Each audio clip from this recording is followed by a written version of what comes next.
My people, wetin oppositions dey use their eyes see right now for this country, their mouth no fit talk am finish. As it is, don't be surprised that come the next election that we will just be having one name in the ballot. But God forbid though.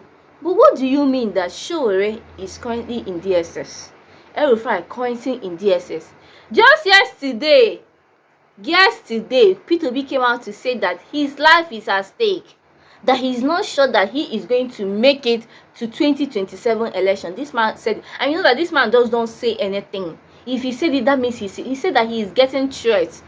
That this one is not the ones that we see, that the ones that we do not see are many. He said he's getting threats, and again that all his source of livelihood is being threatened, that they are blocking it, closing, like they are attacking him from all angles. He made mention of when he went to the airport and his car was locked. Meanwhile, every other person's own, they are free to use it.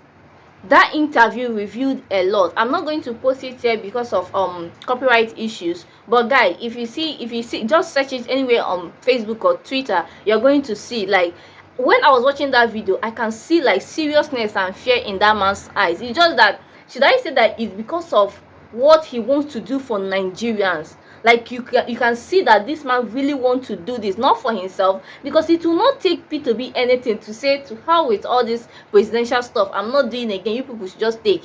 Because he has the money. Whether that man is president or not, his generation will never be poor again. They are citizens abroad. He can just take his family, go abroad and start living his best life. He is a millionaire in dollars. He keeps saying it. That's why he did all his governance in Anambra State. 1 naira, they could not say that he stole 1 naira, because if they have any evidence up till now, they would have provided it. 1 naira, that man did not steal. Because even apart from, he's an economist, even apart from being in government or a politician, he has his own source of livelihood. Even before he became the governor of Anambra State, that man is a huge businessman. Don't play when it comes to P2B. Don't play. But right now, he said that his life is on the line.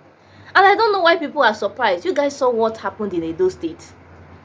I mean, it is getting very, very serious. I'm going to show you this video of El-Rufai's wife. This woman almost cried on national TV, where she is begging Tinubu to give them a fair treatment. According to her, the offenses of her husband is a bailable offense, but they are not granting it. In fact, they are even frustrating the lawyers. He said that anytime the lawyer comes to visit El-Rufai, it's one story to the other. 2 lawyers cannot see him. 1 lawyer you cannot see him at this time. Like, so many unnecessary things. Just hear her talk. We don't shy away from defending ourselves, but we want a fair trial. We want an opportunity to be heard. Malam cannot prepare for his defense when he's locked up and his lawyers are given certain conditions to see him. When the lawyers come, they will tell you that, oh, only 1 lawyer can see him at a time. Oh, the lawyer cannot stay for this. Oh, you know, there's always one excuse or the other. How would he defend himself if he is incarcerated? These offenses that they are alleging against him are all bailable offenses. The Constitution guarantees that. But the bail conditions have become so onerous that everyone knows that it is impossible in the Nigeria of today for him to be able to fulfill that stance. So, I ask people, 1, to demand that Malam be treated fairly. He should be given bail. He should be released on terms that are doable. He should be allowed access to his doctors. I asked the president, personally, I'm talking to the president now. Mr. President, sir, I campaigned for you. I stood up. I went to every nook and cranny of Kaduna State for you. My husband stood by your side. Is this what our family deserves? The ball It's in your court, Mr. President. All this can stop if you say the word. I'm believing that you are a father and you know and you can empathize. Please let Malam go. I'm not asking you to tell them not to prosecute him. I'm just asking you to allow him the basic human right that the Constitution you swore to uphold guaranteed him. Let them give him a bail that he can afford. If he is guilty, let the courts decide. If he is innocent, let the courts decide. Thank you very much. Okay. They wrote and told National Hospital that they are bringing him at 10 a.m. And you know how National Hospital is. It's a busy time. 10 a.m. is a busy time. It was in the morning, around 7, that they notified us that they've changed the time to 10 a.m.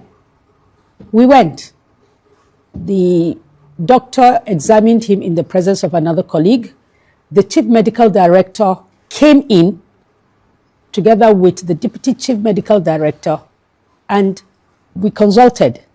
The doctor told them that Malam's blood pressure is elevated, his blood sugar is higher than normal. He would want to admit him for observation for a few days. The chief medical director concurred, and he said, notify them. Right there in their presence, I called the most senior ICPC officer that came with him, and I said, this is what the doctors want to do. He said, it's not for me to decide. I said, no, I'm not asking you to decide. Call whoever you need to call. Let them tell us what we need to do. He came back in the presence of everybody to say that they said National Hospital should write a letter. Right. Saying that he needs to be admitted. Right. Did they write the letter? They wrote the letter. Right. I personally went, took it, got it stamped. I have an acknowledgement. Right. And out of the blues, they arrested the doctor.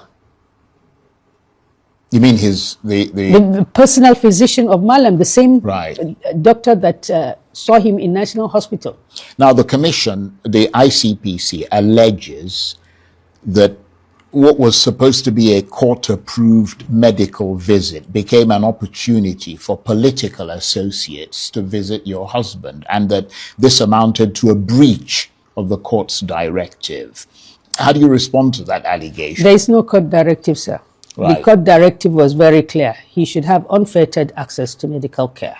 But do you accept as far as we are concerned, that is what the court order says. Right. But do you accept that a medical visit in those circumstances should be used strictly for medical purposes? Or do you believe the ICPC is interpreting the order too narrowly? It is interpreting the order too narrowly.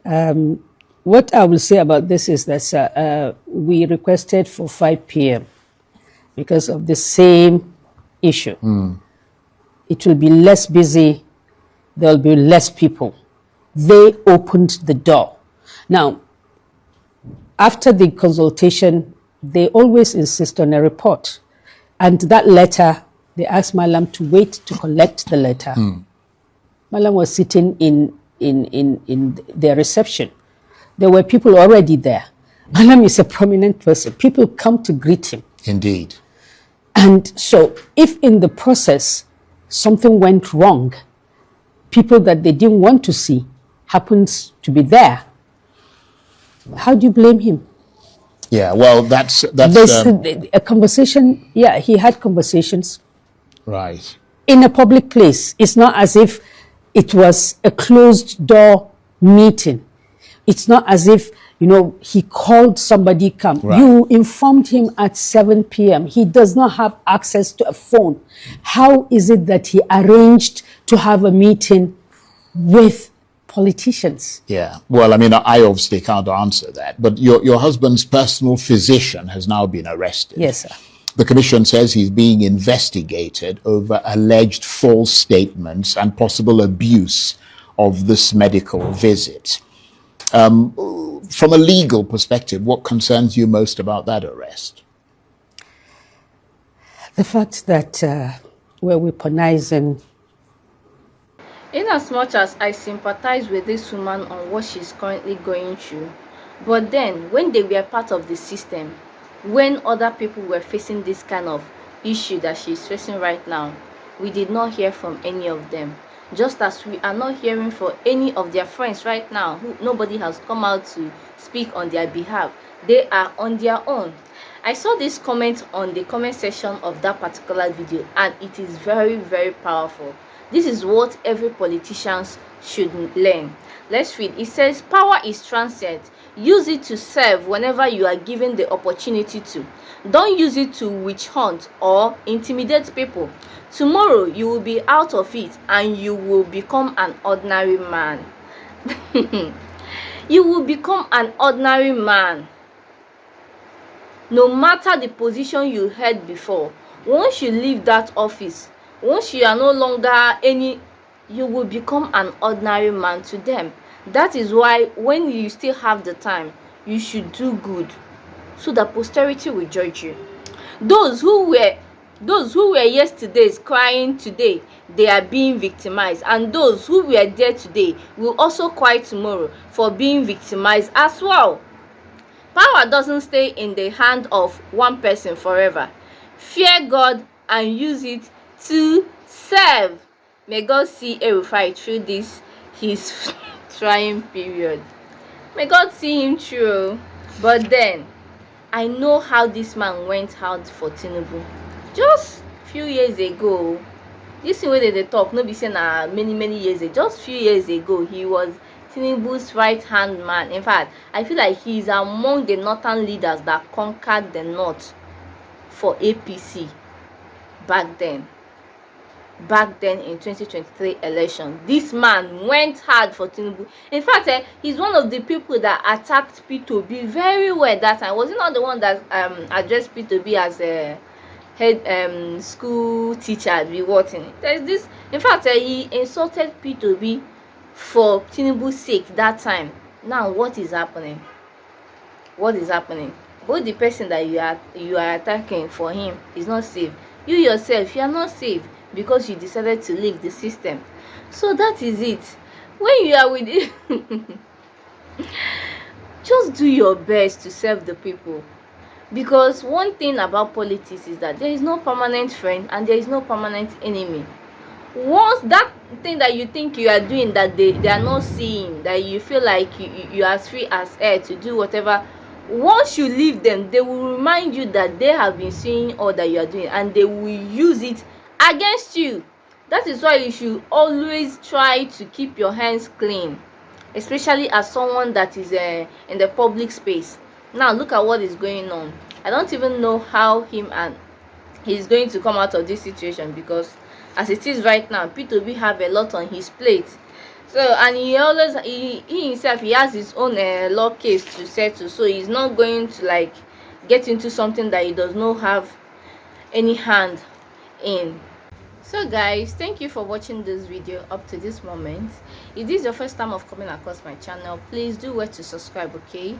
If you have anything to say concerning this video, opinion, suggestion, please do well to make use of the comment section, and please make your comment very respectful so that we will not go against